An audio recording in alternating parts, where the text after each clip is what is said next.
இந்த இஷ்யூ இவ்வளவு காட்டு தீயா பரவத்துக்கு ஒரே ஒருத்தர் தான் காரணம்.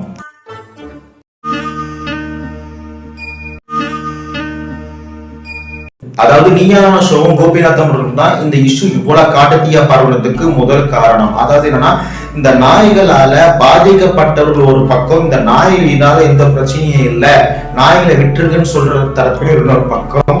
இதுல கொடுமை என்னன்னா, இந்த நாய்களால ஒருத்தரோட உயிர் போச்சுன்னு ஒருத்தர் கண்ணீர் விட்டு நாய் குறுக்க நாய் மேல விடக்கூடாதுன்னு இங்காட திருப்பும் போது ஆட்டோக்கு என் கண்ணு முன்னாடி என் பையன் இறந்துட்டான் சார். கண்ணு முன்னால 6 வயசு பையன் இறந்துட்டான் சார்.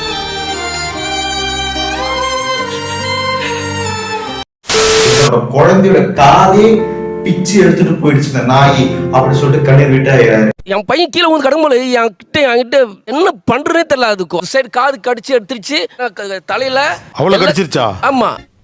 என்ன எப்படி கலங்கடிக்கு நினைக்கவே இல்லை. இதெல்லாம் கூட ஆப்போசிட்ல ஒரு மிகப்பெரிய சம்பவம் நடந்திருக்கு. நான் சொன்னா ஆமாப்பா இதெல்லாம் ஒண்ணுமே இல்லை நீங்களே சொல்வீங்க, அது நீங்களே பாத்துருவாங்களேன்.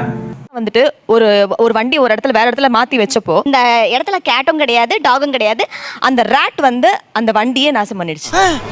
எவ்வளவு கடுப்பா இருக்கு உங்களுக்கு? இல்ல சார் ஆச்சு சார் 10,000 ரூபாய் செலவாச்சு சார். உங்களுக்கு சொல்லல கோவம் வருதா இல்லையா?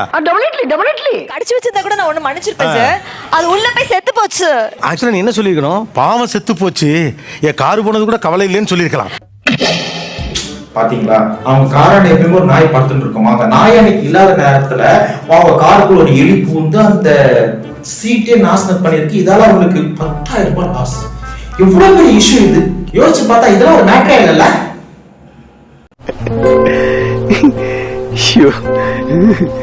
ஹேண்டில் கீழே லிங்க் இருக்கு, அது டச் பண்ணீங்கன்னா ஃபுல் வீடியோ வரும். அப்படி மறக்காம சேனலை சப்ஸ்கிரைப் பண்ணுங்க.